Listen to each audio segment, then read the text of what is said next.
Bag man అనే పేరు కూడా కొత్తగా, అంటే bat man, super man, spider man లాగా బ్యాగ్ మ్యాన్ అనే మంచి పేరు కూడా తెలంగాణలో చాలామంది పిల్లలు పెట్టుకున్నారు.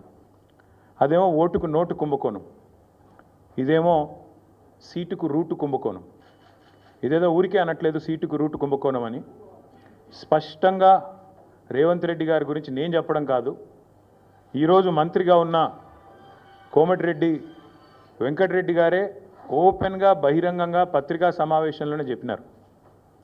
ఈయన 50 కోట్లు పెట్టి పిసిసి అధ్యక్ష పదవి కొనుక్కున్నాడు అనే మాట ఆ రోజు స్వయంగా ఈనాటి మంత్రి, ఆనాటి ఎంపీ కోమటిరెడ్డి వెంకటరెడ్డి గారు చెప్పిన మాట.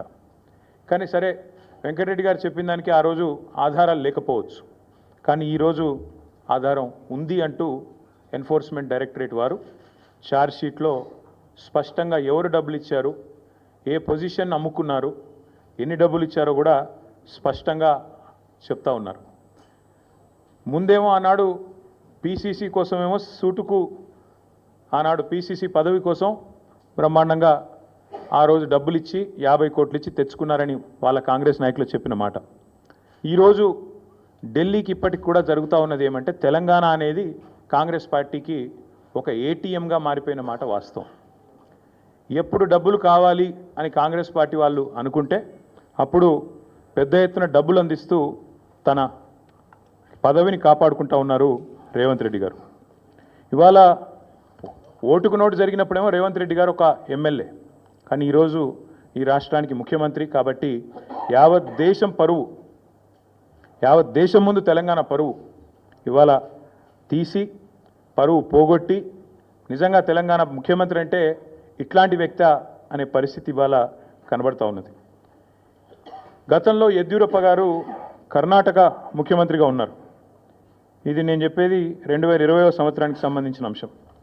ఇది కాంగ్రెస్ పార్టీ యొక్క స్టేట్మెంట్. ఆ రోజు కాంగ్రెస్ పార్టీ ఆనాడు యడ్యూరప్ప గారు ముఖ్యమంత్రిగా కర్ణాటకలో ఉన్నప్పుడు మరి హౌసింగ్ స్కామ్లో ఈయన పాత్ర ఉంది అని వార్తలు వస్తే ఆ రోజు అక్కడి కాంగ్రెస్ నాయకులు చేసిన డిమాండ్ ఏంది అంటే, మరి వెంటనే యడ్యూరప్ప గారు నిష్పక్షపాతంగా విచారణ జరగాలి అంటే రాజీనామా చేయాల్సిందే, ఇట్లాంటి వ్యక్తి ముఖ్యమంత్రిగా ఉంటే విచారణ ఎట్లా జరుగుతుంది అని చెప్పి ఆ రోజు అక్కడి కాంగ్రెస్ పార్టీ అధ్యక్షులు, ప్రదేశ్ కాంగ్రెస్ కమిటీ అధ్యక్షులు కర్ణాటకలో చేసిన డిమాండ్ చాలా వాళ్ళు చెప్పిన మాట. The Karnataka Congress on Thursday demanded that Karnataka Chief Minister B.S. Yediyurappa either resign or be sacked to ensure a fair investigation against him in 2019 corruption case. ఇది కర్ణాటక కాంగ్రెస్ మాట, నా మాట కాదు. ఒక విచారణ ఎదుర్కోవాల్సి వస్తే ముఖ్యమంత్రి గారు ఈదర్ ఈ షుడ్ రిజైన్ వాలంటరీలీ, స్వచ్ఛందంగా తప్పుకోవాలి, లేదా ఆయనను అర్జెంటుగా తొలగిస్తేనే నిష్పక్షపాతమైన ఎంక్వైరీ జరుగుతుంది అనే మాట వారు చెప్పిన మాట. ఇవాళ మేమంటుంది కూడా అదే. 4 కోట్ల ప్రజల ముందు ఇవాళ ఆ ప్రజలకు నాయకత్వం వహించే నాయకుడిగా అక్కడ కూర్చున్న వ్యక్తికి తప్పకుండా నిజాయితీ ఉంటే, నైతికత ఉంటే వెంటనే అయితే రేవంత్ రెడ్డి గారు స్వచ్ఛందంగా తప్పుకోవాలి, లేదా కాంగ్రెస్ పార్టీ పెద్దలు స్పందించి తప్పకుండా వెంటనే వారిని రాజీనామా చేయించి నిష్పక్షపాతంగా విచారణ జరగడానికి సహకరించాలని మేము కూడా డిమాండ్ చేస్తూ ఉన్నాం. రేవంత్ రెడ్డి గారు మాటల ముఖ్యమంత్రి కాదు, మూటల ముఖ్యమంత్రి అని మళ్ళొకసారి తేలిపోయింది దీంతో. ఎందుకంటే మూటలు మోసే పిసిసి అధ్యక్ష పదవి తెచ్చుకున్నారని వెంకటరెడ్డి గారు చెప్పారు.